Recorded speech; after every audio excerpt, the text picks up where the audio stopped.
तिकडे स्वदेशी तेजसची आज गगन भरारी होणार आहे। नाशिकमध्ये संरक्षण मंत्री राजनाथ सिंह यांच्या हस्ते लोकार्पण होत आहे। देशाचे संरक्षण मंत्री राजनाथ सिंह यांच्या हस्ते HAL इथे स्वदेशी बनावटीचं तेजस MK1A या लढाऊ विमानाच्या मॅन्युफॅक्चरिंग लाईनचं लोकार्पण होत आहे। तसंच पहिलं स्वदेशी बनावटीचं तेजस MK1 हे लढाऊ विमान देखील त्यांच्या प्रमुख उपस्थितीत आकाशात झेपावणार आहे। देशाच्या संरक्षण सामर्थ्याचं प्रतीक असलेलं स्वदेशी लढाऊ विमान तेजस MK1A नाशिकच्या भूमीतून आकाशात झेपवायला सज्ज झालाय।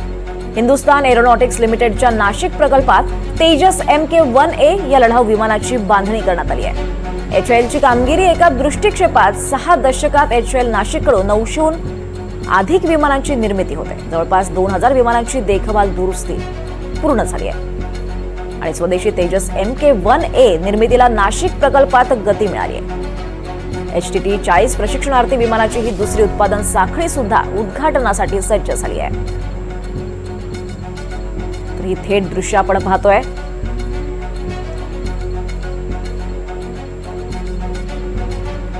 पहिलं स्वदेशी बनावटीचं तेजस MK1 हे लढाऊ विमान आज आकाशात झेपावणार आहे आणि पाण्याचा फवारा करत त्याला आता सलामी देण्यात येते आहे। ही थेट दृश्य आपण पाहतोय। स्वदेशी तेजसची आज गगन भरारी होणार आहे।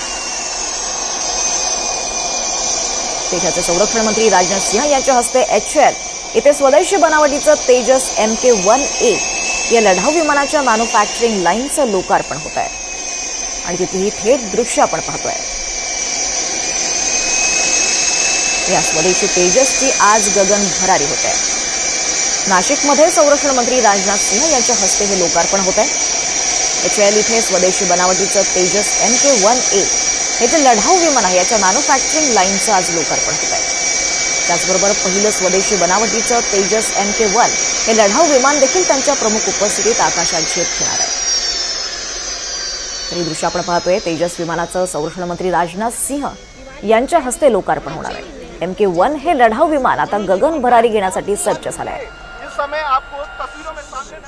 देशाच्या संरक्षण सामर्थ्याचं असं हे प्रतीक आहे।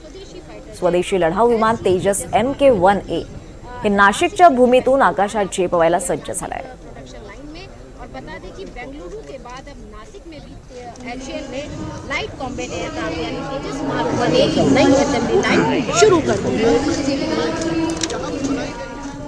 पुढची बात